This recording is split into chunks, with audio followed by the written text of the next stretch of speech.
I'm the hardest working guy that doesn't talk about it. So basically, I don't take any days off as far as working out. First thing in the morning time is you have to build your confidence. And every day you're constantly gaining and losing confidence. You're never staying the same. So how you build your confidence is, if you like what you see in that mirror, that's how you start your day off. If you wake up and you look fat, you look out of shape, you're not feel good, which is, or you don't feel good inside. So my whole big thing is get up and work out. Shed some calories. Get the adrenals going. Get the mind going. Get all that going. Every day I run. Every day I work out. A lot of people, what they do is they have these finish lines. And I have a saying that says, I don't stop when I'm tired, I stop when I'm done.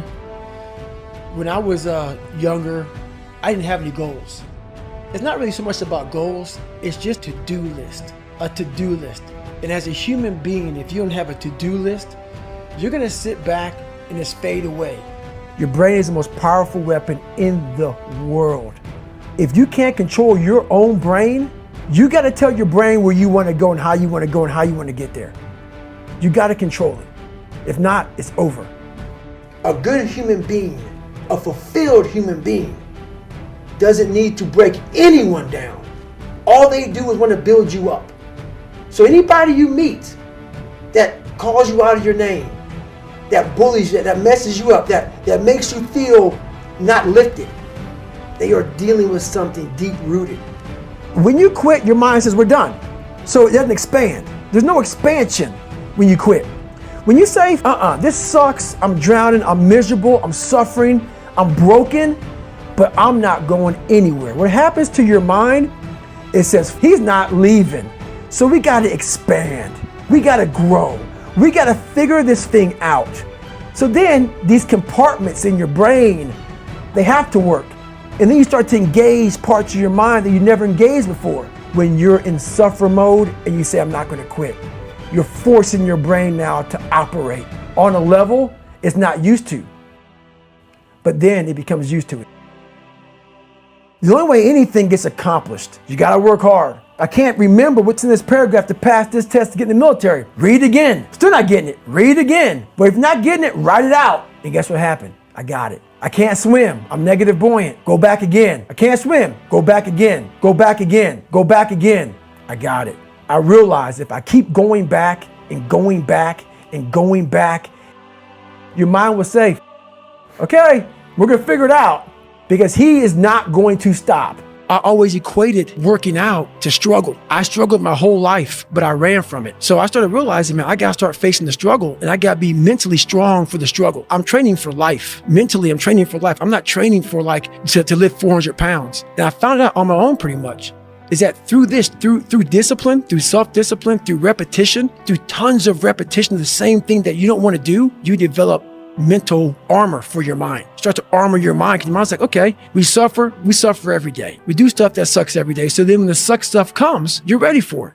I had two options: to either be that 300-pound guy who sprayed for cockroaches and made $1,000 a month, or I can totally just fail and fail and fail until I succeed. So I started calling recruiters up. I said, I'm gonna go be a Navy SEAL. There's a weight and height limit to get in the military. And I was 6'1" and 297. He saw me, put me through the weight standard, all this other stuff. And to get into the class I had to lose 106 pounds in less than 3 months. I was like, can't do that. I grabbed my chocolate milkshake and went back to Ecolab. And I said, this ain't gonna be it for me. I quit my job and I went home and I started working out like somebody. I became the most obsessed person on the planet Earth. I had to invent a guy that can take any pain, any suffering, any kind of judgment, and I built it through suffering. And I started realizing through this process, and I started opening different doors. And the more doors I opened up, the more I started realizing that my potential is damn near endless. It changed my whole mindset.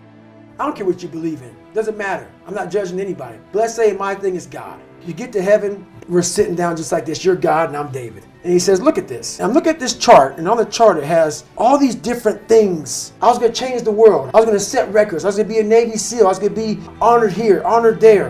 I'm like, this isn't me. Like it says David Goggins. I was an Ecolab guy. I sprayed for cockroaches and I'm 300 pounds. It said here I'm 185. And God goes, no, that's who you were supposed to be. My biggest fear in life is if there is a final resting place in this world, and there's a final judgment, and you talk to something much bigger than you. I don't want to sit down and have a conversation with someone that says, you're in heaven, this is what you should have been on earth. I want God to be up there right now as we're speaking, writing stuff down, saying, my God, he exceeded even my expectations. Wow. That's how I live my life. I now know that there is no cap on the human mind. There's no cap. We cap it ourselves. We all have to start from zero with pain. And what that means is, if you don't go back, we all have something that bothers us. Everybody in this world is insecure. And whenever you're in physical pain, even though you might not be thinking about that mental stuff that happened to you, your mind is thinking about it. All these dungeons that our life has created, most of the time we quit is because we don't have any mental tools to get us through the other side. My whole thing for people is you have to examine, why are you doing it in the first place? What makes people quit so much in SEAL training and all other special ops training is the mind. It's always comfortable to sit there, you're watching the Navy SEAL show, Discovery Channel, you're in a 72-degree house. I can do that. Oh, sure.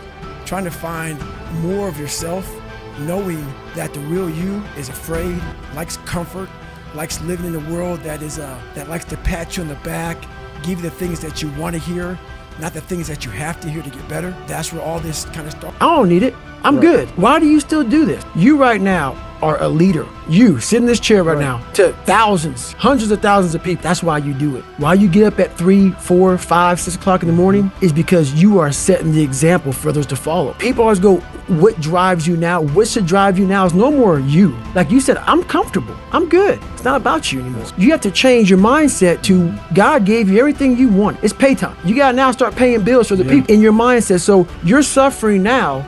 Like when people say, why do you get up at 6 o'clock in the morning? So then you can come in and set the example for everybody else. We want to be the best amongst the average people. People wonder, how do you stay hungry all the time? Because after I accomplish something, I don't sit back like a lot of guys who graduate buds, graduate this, graduate that. They get comfortable. They wonder why I'm getting weak, man. I don't know, I lost my edge.